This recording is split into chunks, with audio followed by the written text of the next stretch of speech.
from everybody. Some people were saying to call it Heidi, some people said give it an African name.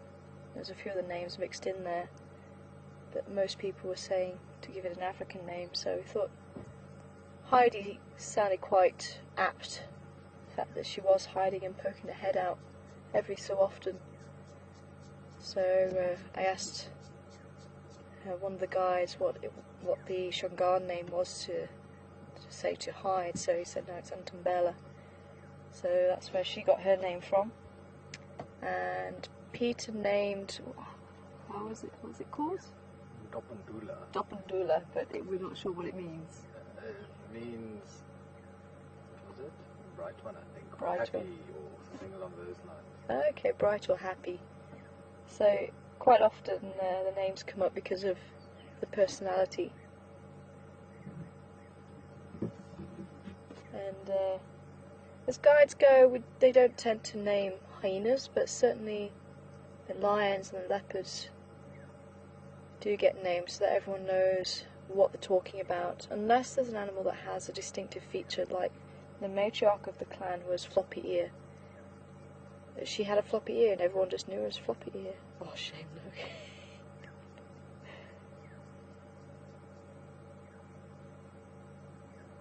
I have actually seen animals dream, like lions and leopards. And the most memorable one. Hello, little one. Oh, I think this is a little female.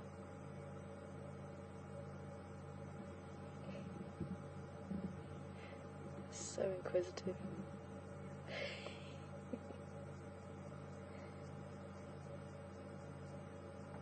But yeah, the most memorable one was a lion, and we sat with them to watch them for the whole night. And about 2 o'clock in the morning, it was all quiet, and then you just hear this. So we switched the spotlight on him, and we just see the legs twitch and the feet twitch.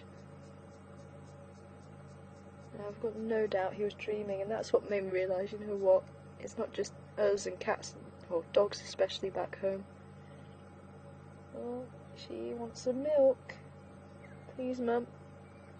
I'm hungry.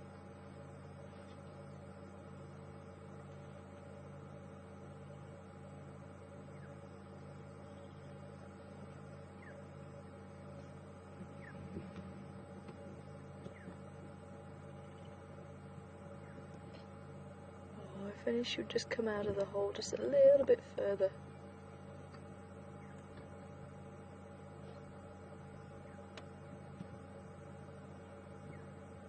If I remember rightly, a feeding bout can last a good 15-20 minutes. But I'm worried if I actually switch on the vehicle now to try and move forward, we might just scare them.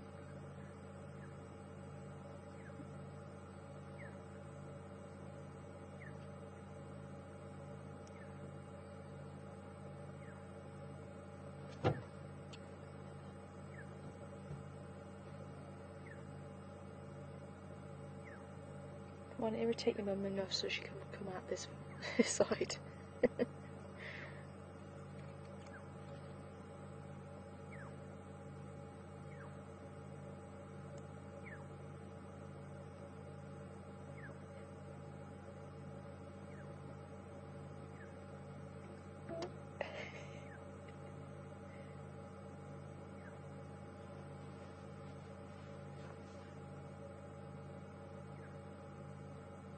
So with there being 2 little pups, I think we've either got a female and a male, or 2 males, but judging by this one, I think this is a little female.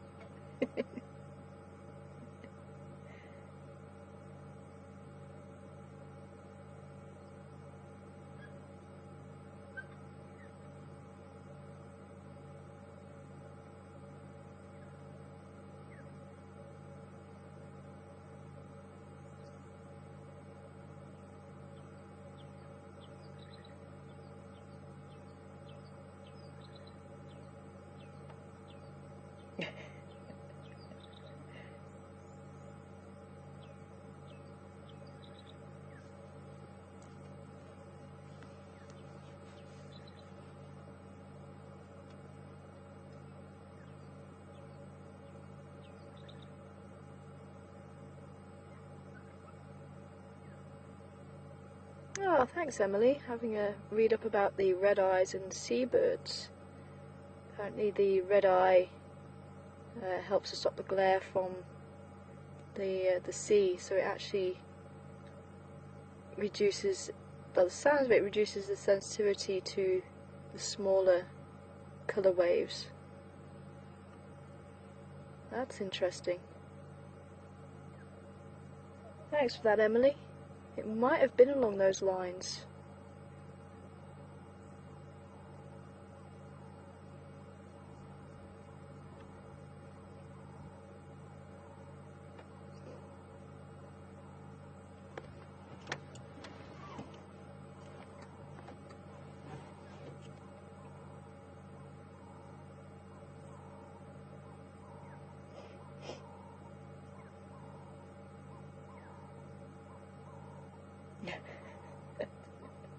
Those little paws.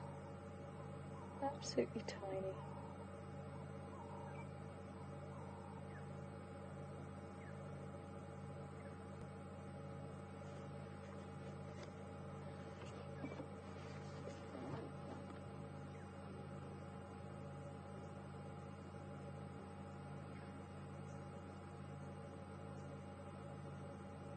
So I'm hoping if they wriggle enough she might just move slightly.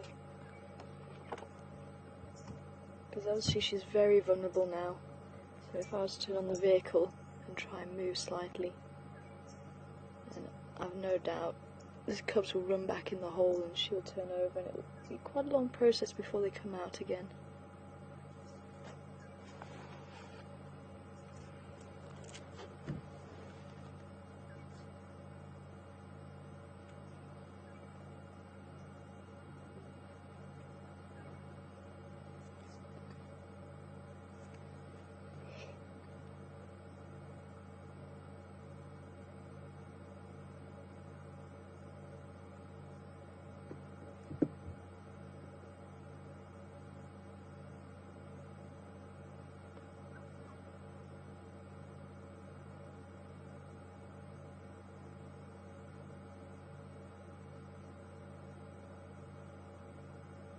Now for those of you who might just be seeing these hyena for the very first time, they are black for a very good reason. They do live in the hole in the termite mound. So if they were light in colour and any predators were around when they're this young, they'll see them a little bit easier in the hole than if they're black. So that's why they're black, just to blend in with the dark tunnel. And they'll also have a little scrape right at the back of the tunnel that they can go and hide in, but even adult hyena can't get in there. And some holes that adults can utilise, some holes they can't. A number of the termite mounds that we've seen, the adults aren't able to actually go into the holes, but on this one the female can.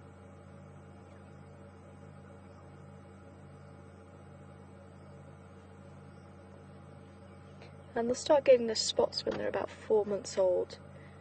And just judging by the colour of their fur, it's not pitch black like the Lontumbellas was. It's actually more of a chocolate brown now. And the legs are probably about twice the size of the Lontumbellas, so I think they're probably about 2 months old.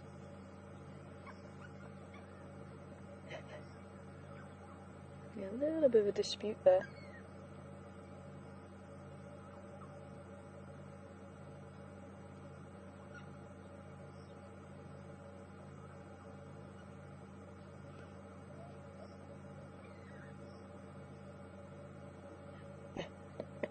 Okay, I think they've got into the hole, so I'm just going to make a bit of noise just to let her know that we're going to try and move. The females will often suckle the cubs from other females. There we go. Okay, now I've eaten, I'm going to go and explore.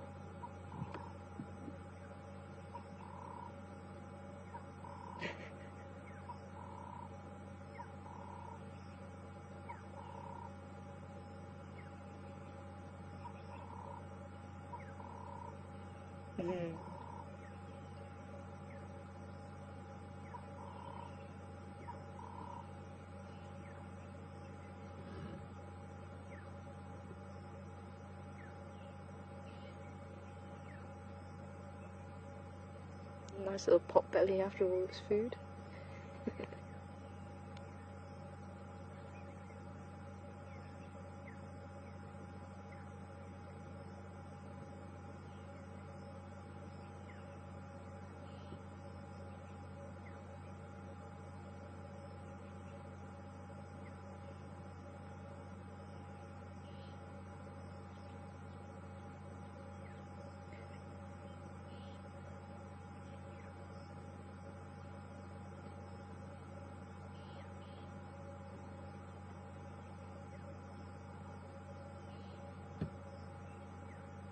Look at those paws.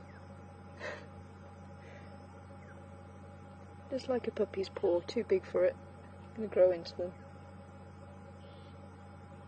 You can see sniffing around. I think maybe there was a bit of a porcupine carcass that got brought back.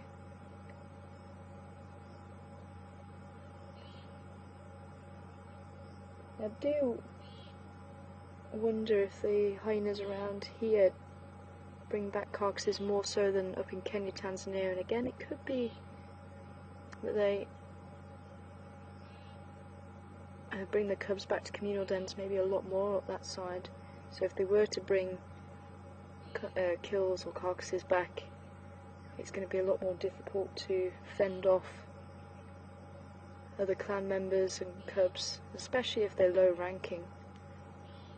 So it could be that we're seeing a slight difference in behaviour here. And maybe they do what we give them credit for. Which will, maybe somebody could research that one day.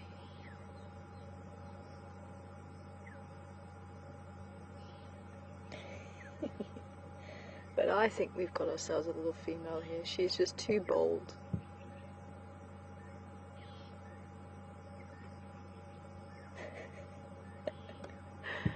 Oh, how awesome was that? Oh, fantastic. Oh, I think it is believed now. That really has just been absolutely fantastic.